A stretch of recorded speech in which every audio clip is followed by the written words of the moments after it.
The other thing is we got a really cool testimony. You guys know the village that we all adopted, Chiuba, spelled Chuiba. Everyone tries to phonetically spell it out, and I usually put a P in front of it, like pneumonia, but it's silent. So, so my spelling's really off. But if you remember, this was the village that we went to a couple of years ago. This was our outreach when we visited Heidi and Rolland, and this was the village that Heidi had tried to get into. It's the closest one to the base, believe it or not, but it was the hardest one to get into. And so they tried a couple of times. She took a little girl, a group with them. One of them was a little girl, about 8 to 12. I can't remember. I know it's in that range. Had multiple STDs just because of the lifestyle that she had been subjected to. And the village surrounded the SUV and began to throw rocks at them. And Heidi thought, wow, this could be it right here. And the little girl got out of the vehicle, jumped up on top of the hood and said, "Send me your deaf. Bring us your deaf." That's what she said. Bring us the deaf. So there, ironically, there was a deaf man who was there who they brought him forward. They prayed for him, and his ears open. He can hear.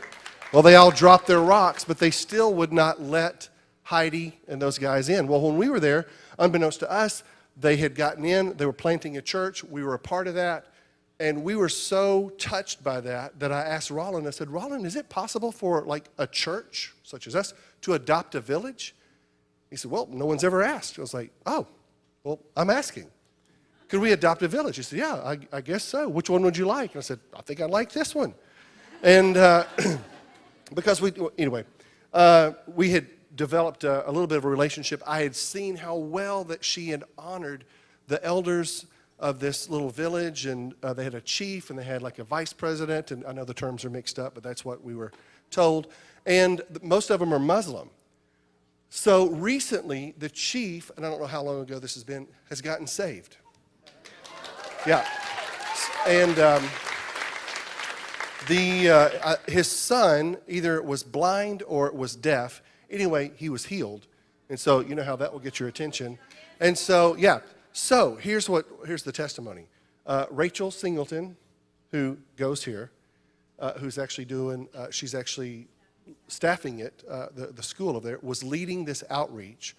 Ryan and Katie Robinson, I don't know why, we're all from here. We're there. So Ryan and Katie have been through the school. They're small group leaders. They were there. And they did this little outreach with a small team. Well, the chief was so impacted. He said, "I want my entire village to know about Jesus. When can you all come back? Send somebody back soon." So they're going back this Tuesday. So to put that in perspective, the chiefs over there have tremendous influence.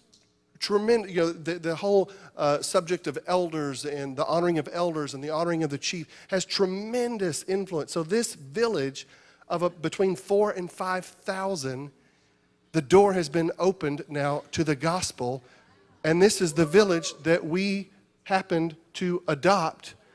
And so all of the money that we're doing we sent money over there to build a school, put in running water, feed the children in the school, and do medical work for them. It's actually taking root. It's actually taking place. We're like, oh my gosh, we've invested in really good soil, and look what the effort has gotten us. This is amazing. So yeah. We heard this yesterday, and I got chills. I was like, I don't know why I'm getting chills. This is amazing. I mean, we're kind of directly, indirectly involved, but this is the people group that we've adopted as a church, and there's great fruit is happening. So I'm like, yay, amen. So that's awesome. You should be very happy about that. I'm very happy about that.